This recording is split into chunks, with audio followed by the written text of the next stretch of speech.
Welcome, everybody. It is Business Monday on this absolutely gorgeous day in southern New England. I'm Josh Fenton, CEO and co-founder, and this is Kathleen Moren. She's with Healthy Babies, Happy Moms. Is there always a direct correlation? Is it absolutely tied together? I think there actually is. Yeah, there is. Yeah. You're the founder of this. You're an RN. You'd worked in the ICU units. Mm-hmm. You know babies kind of inside and out, to be proverbial. I like to think so. Yeah. And you said, listen, moms need a resource to be able to overcome the most complex issues. Yes. And unless you've had one, you don't know what to do with them. That is true. Right. I think most moms feel that way. Yeah.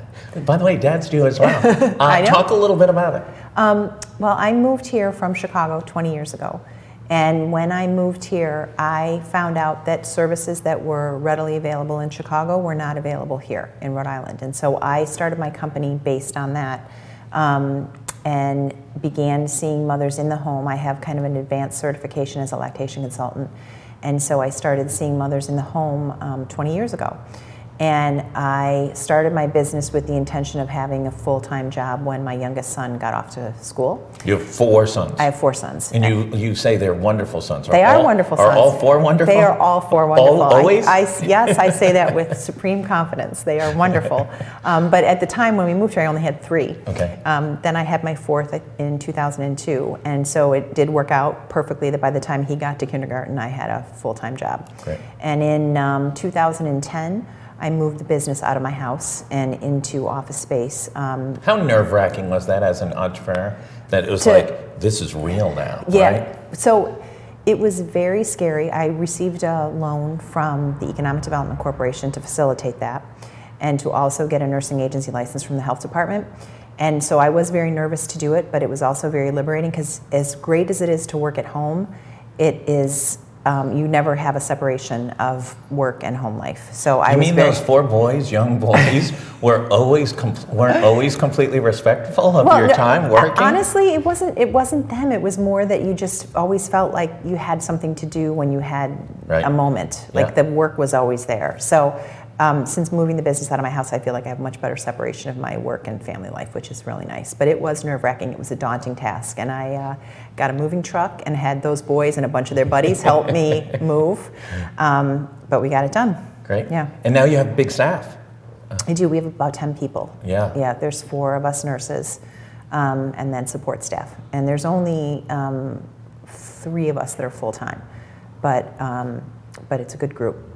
A lot of people with very specific talents that I don't have. Yeah, right. Yeah. That's always the key. Yeah. In building a great organization. Talk a little bit about what the challenges have been in building the business, because in Rhode Island, I know you said in Chicago this was the known. Right. In Rhode Island, this was the unknown. You had to do huge education at all levels, Yeah. especially for referral business from healthcare professionals. Right. So I would say the first 10 years of my business was all word of mouth from mothers and the occasional pediatrician.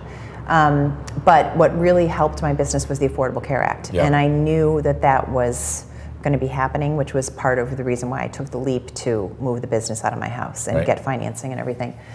Because I knew that our services were going to be mandated under the Affordable Care Act under the preventative health benefits. So once that happened, that allowed me to get insurance contracts. But even with the insurers, I had to educate them on, this is a service that you do have to cover, and some of them still. I can't believe that. You're telling me health insurance? Yeah. Insurers are sometimes difficult? Occasionally. We've broken news here at GoLocal. Occasionally. I'm very fortunate to have really great relationships with the insurers that I do have contracts with.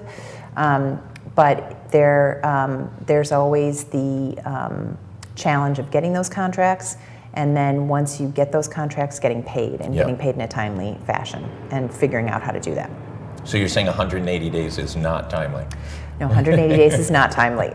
Unfortunately, with electronic filing of claims and EFTs and things like that, it's so much better than it was when I started, so much better. What's been the biggest change in the needs of mothers over the course of these, kind of 20 years in developing this business model?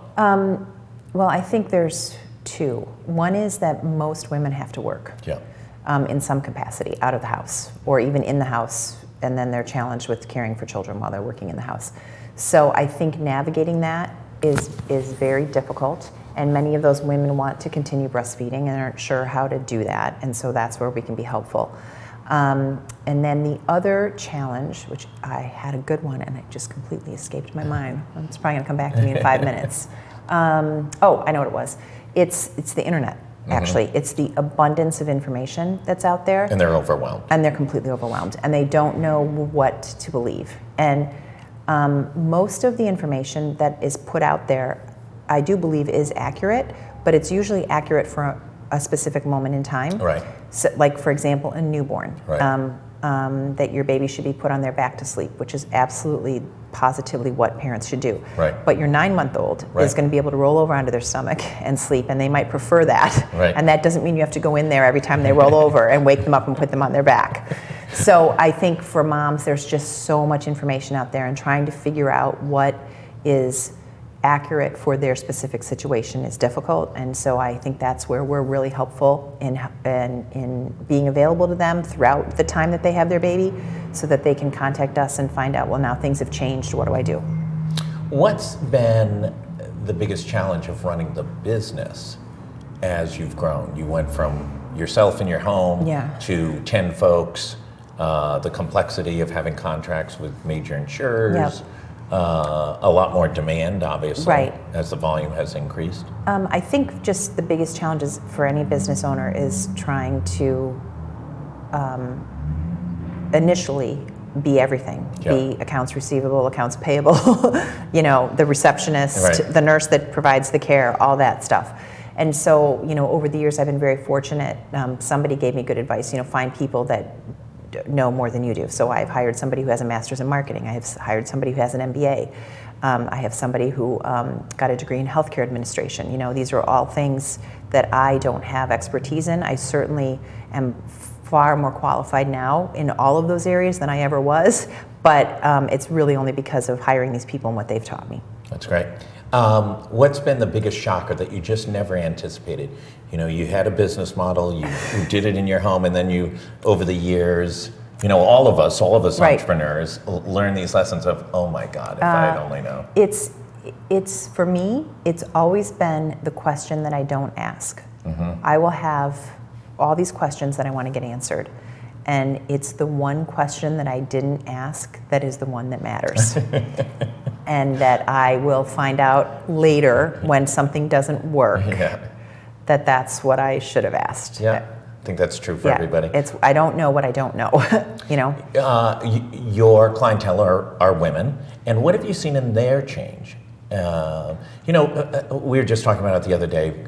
Elizabeth Warren drops out. There's now no women in the presidential camp. When is this year of the woman coming, right? We keep expecting the first female president.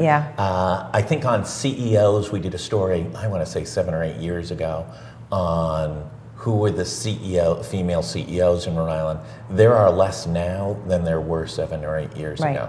And what are you seeing in interacting with a lot of women in a lot of different experiences and economic conditions, et cetera? I think we have a much harder time because, first of all, we're managing more. I don't think,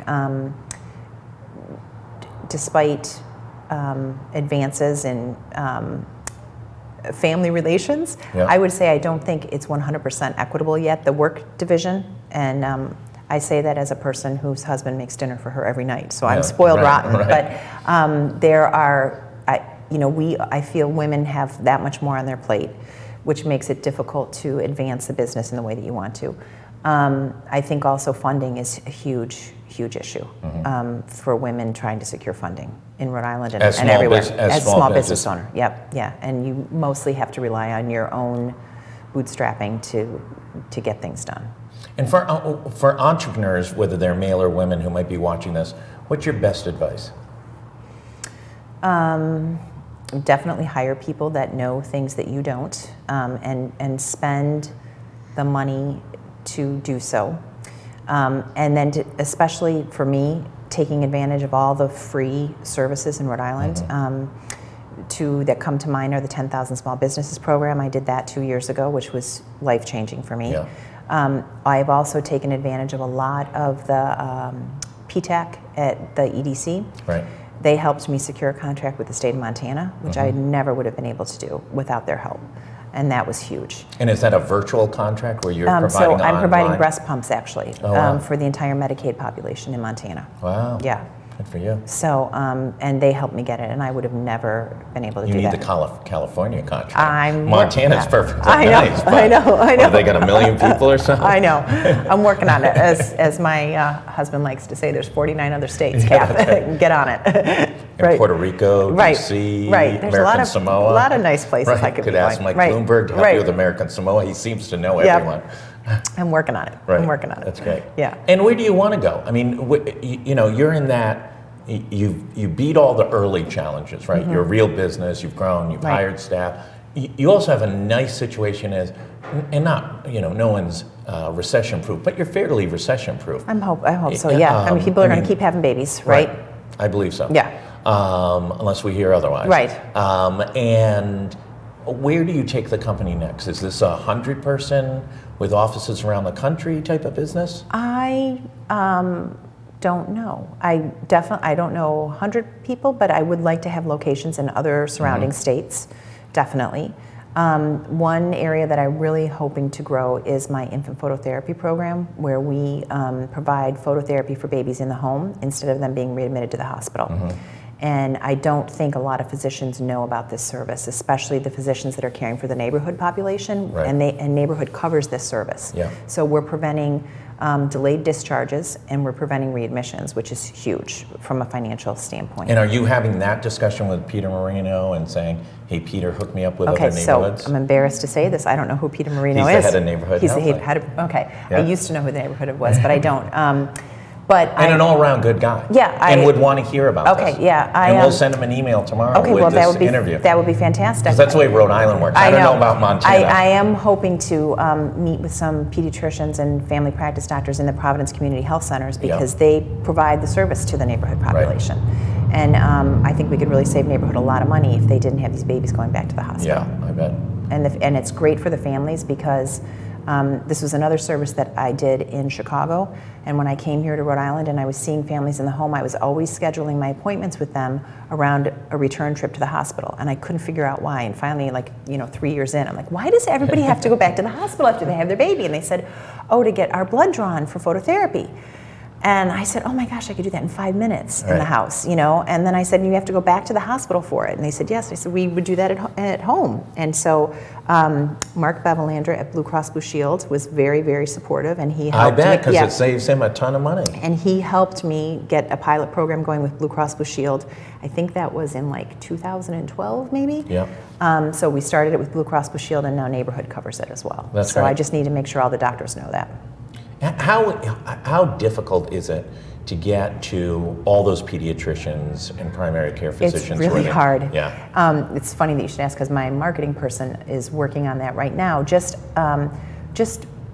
I have great relationships with so many pediatric practices, and we're constantly dropping off brochures, and they give them to their moms. Right. But especially for this phototherapy program, and most of them know about it, but I just want to make sure. And to try to get that information to the doctors is difficult because I'm sure they're bombarded every day with people. Listen, and there's no one harder. In my previous life, I ran ad agencies, had a lot of Yeah. healthcare. Nothing is harder than getting to docs. Right, and and they're not very technically savvy. They're not on email as a primary they don't, communication. and you can't get a doctor's email address. Right. And in their defense, I was saying to my staff today, I too, in my own crazy way, am inundated with people that just want to talk to me for half an hour, Right. or just have a product that they want to show Right. me, or how do I do can I teach them how to start a business like I started a business, And so my staff are like, I will let her know and we'll see what we can do, and so that's what the doctors are doing as Right. well, and I get that, but it is hard to reach them and to make sure that they all know, and I'm trying to figure out some creative ways to do that without being a pest. Great. Congratulations on all the success. Thank you. And really great startup story. We love you. these. Yeah, thanks. And don't grow too fast. I will try not to. But take advantage of the opportunities. I will. Kathleen Moren from Healthy babies, happy moms, and proven 100% correlation between the two. Yep. East Greenwich-based company that is helping moms become better moms and improving the health of babies, infants. Thanks so much for coming on. We'll be back in about 10-15 minutes with Gary Sass, the money man from the Hassenfeld Institute at Bryant University, talking about what's going on in global markets, the state economy, what's the impact going to be of what's going on with the virus, and how it's going to impact Rhode Islanders, not just this week, next week, but over the economic future of the state. Thanks so much for tuning in.